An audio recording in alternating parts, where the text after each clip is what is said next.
Hola, hoy les quiero hablar de una herramienta que a mí me permitió y me ayudó muchísimo en una época muy difícil de mi vida, donde a veces me levantaba y como dicen por ahí, con los 3 minutos del terror, abría los ojos y de una vez sentía una opresión.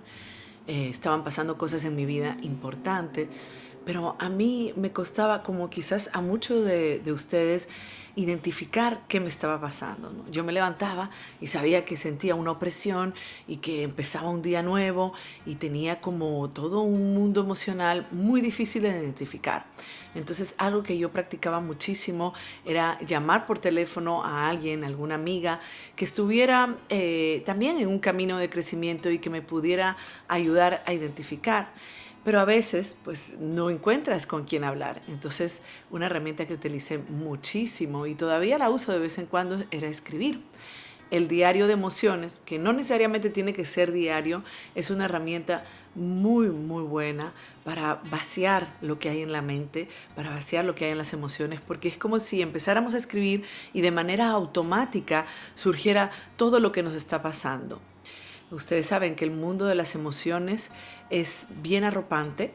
Cuando las emociones fuertes nos embargan, pues es muy difícil yo estar disponible para otro, yo poder prestar atención. Entonces, a veces ni siquiera sé lo que me está pasando.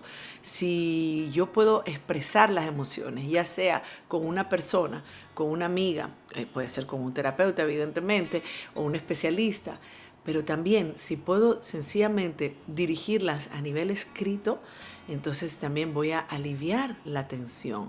El poder expresar las emociones es importantísimo para disminuir todos esos químicos cerebrales que nos dan esa sensación de opresión, como puede ser el cortisol, la hormona del estrés. Entonces, llevar un diario de emociones, aunque no sea todos los días, pero sí en momentos importantes, puede ayudarnos muchísimo a, en primer lugar, identificar lo que nos está pasando, y ya eso es suficiente, ponerle nombre a lo que nos está pasando, a esa emoción que estamos viviendo, ya alivia esas hormonas del estrés que están sucediendo.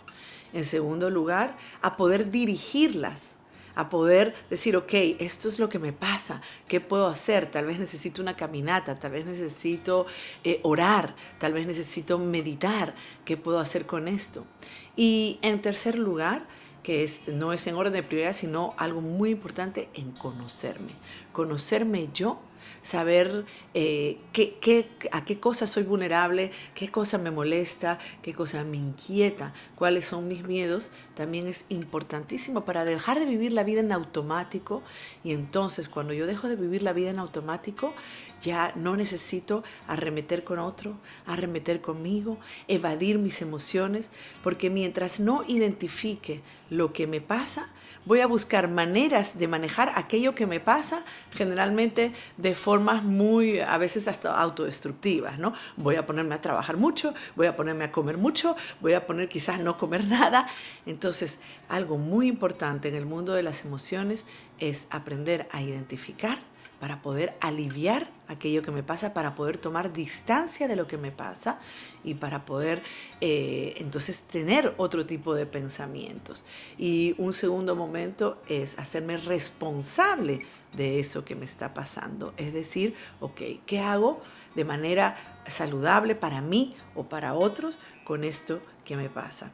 Espero haberles sido útil, y si les gusta este video pueden seguirnos en Isabela Paz G, también en el podcast depende de mí.podcast y en nuestras redes.